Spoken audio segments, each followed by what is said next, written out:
Hello friends, welcome to so easy education. मैं हूं गुप्ता। आज मैं आप लोगों के लिए Munger university part 2 economics honours paper 3 का क्वेश्चन पेपर लेकर आया हूं। तो पहला क्वेश्चन है, अर्थशास्त्री झटके शब्द का प्रयोग इस अर्थ में करते हैं। यानी आपको बताना है अर्थशास्त्री झटके शब्द का जो प्रयोग करते हैं वह किस अर्थ में करते हैं। तो गाइस, अगर आपको इनमें से किसी का भी आंसर आता है तो आप भी अपना ऑप्शन लगाते जाना। तो गाइस, यहाँ पे इसका राइट आंसर ऑप्शन बी हो जाएगा। आमतौर पर ऐसे तत्व जो अर्थव्यवस्था पर गहरा प्रभाव डाले। ठीक है, अर्थशास्त्री झटके शब्द का प्रयोग इस अर्थ में करते हैं, आमतौर पर ऐसे तत्व जो अर्थव्यवस्था में गहरे प्रभाव डाले। अगर आपको इसका एक उदाहरण दें तो ये होगा कोरोना काल, जो कि आप सभी को याद ही होगा। मेजर इम्पैक्ट पड़ा था पूरी दुनिया में, जिसमें इकोनॉमिक्स क्राइसिस भी शामिल है। इसी को अर्थशास्त्री झटके बोलते हैं या इस शब्द का प्रयोग करते हैं। क्वेश्चन नंबर 2 है, निम्नलिखित में से कौन भारत का शीर्ष बैंक है? आरबीआई, एसबीआई, एसबीपी या पीएनबी। तो गाइस, भारत का जो शीर्ष बैंक है कौन है? तो ये है एसबीआई। ठीक है, तो राइट आंसर ऑप्शन बी हो जाएगा। भारतीय स्टेट बैंक भारत का सबसे बड़ा बैंक है। इसके पास देश में सबसे ज्यादा खाता धारक है। दैट मीन्स अगर सिंपल वर्ड में कहूँ तो अधिकतर लोग भारतीय स्टेट बैंक में अपना खाता खुलाए हैं, जिससे भारत का शीर्ष बैंक कौन बना? तो ये बना एसबीआई। ठीक है, क्वेश्चन नंबर 3 है, किस प्रकार की मांग से सबसे अधिक उतार चढ़ाव होता है? ऑप्शन है उपभोग मांग,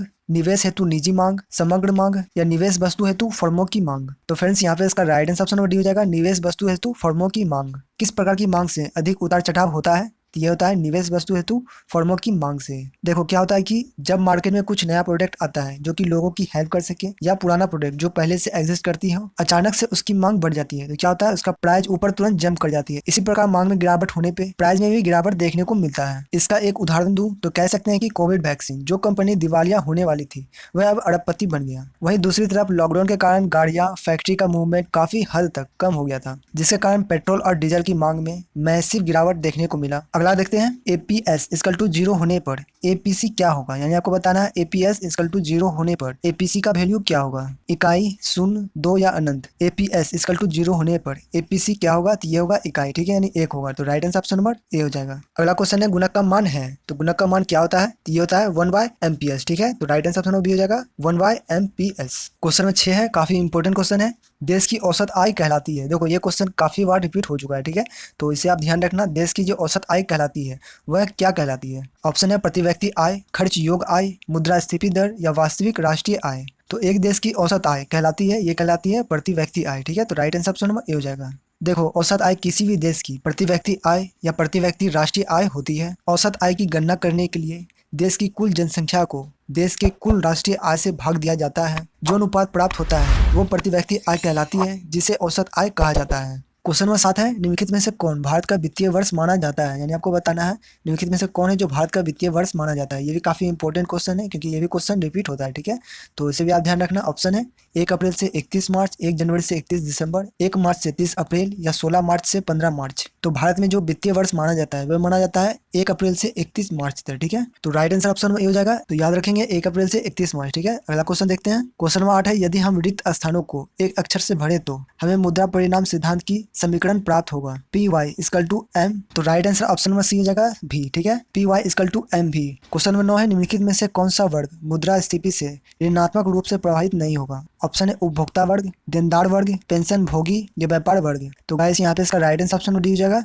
व्यापारी वर्ग। निम्नलिखित में से कौन सा वर्ग मुद्रास्फीति से ऋणात्मक रूप से प्रभावित नहीं होगा? तो ये वर्ग होगा व्यापारी वर्ग। ठीक है, क्वेश्चन नंबर 10 है, किन्स का मानना था कि डैश अर्थव्यवस्था उपभोग नियम की आधारशिला है? ऑप्शन है पूंजीवादी, समाजवादी, नियोजित या उपयुक्त में से कोई नहीं। तो गाइस, यहाँ पे इसका right answer option number A हो जाएगा पूंजीवादी। ठीक है, किन्स का मानना था कि पूंजीवादी अर्थव्यवस्था उपभोग नियम का आधारशिला है। तो क्वेश्चन में 11 है, बैंक क्रेडिट बनाता है, यानी बैंक क्रेडिट बनाता है किसके आधार पर? ये बताना है, अचानक से, जमा के आधार पर, सुरक्षा के आधार पर या अपनी कुल संपत्ति के आधार पर। तो बैंक जो क्रेडिट बनाता है वो बनाता है जमा के आधार पर। ठीक है, तो right answer option number B हो जाएगा। गाइस, वीडियो अच्छा लगा तो वीडियो को लाइक जरूर कर देना। क्वेश्चन नंबर 12 है, मुद्रा वह जो मुद्रा का कार्य करे किसका कथन था? यानी मुद्रा वह जो मुद्रा का कार्य करे ये किसने कहा था? ये कहा था हार्टले बिरदर्स ने। ठीक है, तो right answer option number A हो जाएगा हार्टले बिरदर्स। क्वेश्चन नंबर 13 है, क्या जीडीपी का घटक नहीं है? गाइस, अगर आपको इनका आंसर आता है तो कमेंट में जरूर लिखना। इसका right answer option number D होना चाहिए, पर ये कंफर्म नहीं है। ठीक है, रोजगार दर, अगर आपको इसका आंसर आता है तो आप बता सकते हो कमेंट सेक्शन में, जिससे और भी स्टूडेंट की हेल्प हो सके। क्वेश्चन नंबर 15 है, सेब के बाजार नियम के अनुसार अति उत्पादन का मुख्य कारण क्या है? गाइस, अगर आपको इनमें से किसी का भी आंसर आता है तो कमेंट में जरूर लिखना है। ठीक है,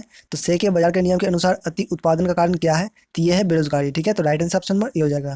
क्वेश्चन नंबर 16 है, रेखांकित चेक का अर्थ है, यानी आपको बताना है रेखांकित चेक का अर्थ क्या होता है। तो गाइस, ये होता है नकद सीधे बैंक से नहीं निकाला जा सकता है, और इसमें चेक के बाएं तरफ ऊपर 2 रेखा होती है। ठीक है, यानी कि बी और सी दोनों हो जाएगा। ठीक है, यानी कि इसका राइट आंसर ऑप्शन डी हो जाएगा बी और सी दोनों। क्वेश्चन नंबर 17 है, मुद्रा अपस्फीति के समय मुद्रा की क्रय क्षमता क्या होती है? घटती है, बढ़ती है, स्थिर रहती है या बदल जाती है? तो मुद्रा अपस्फीति के समय मुद्रा की जो क्रय क्षमता होती है वह बढ़ जाती है। ठीक है, तो राइट आंसर ऑप्शन में बी हो जाएगा, बढ़ जाएगी।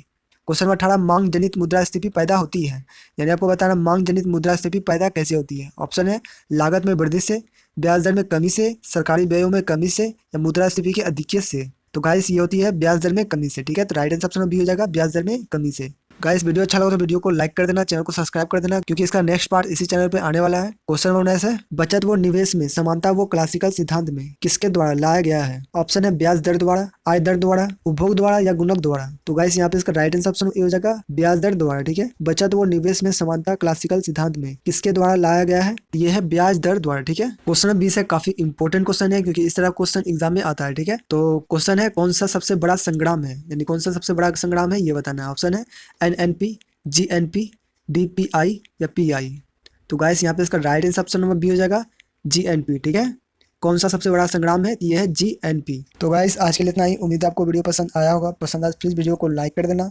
इसका नेक्स्ट पार्ट जल्दी आने वाला है, तो चैनल को सब्सक्राइब कर बेल आइकन को प्रेस जरूर कर देना। तब तक के लिए अपना ख्याल रखना। जय हिंद।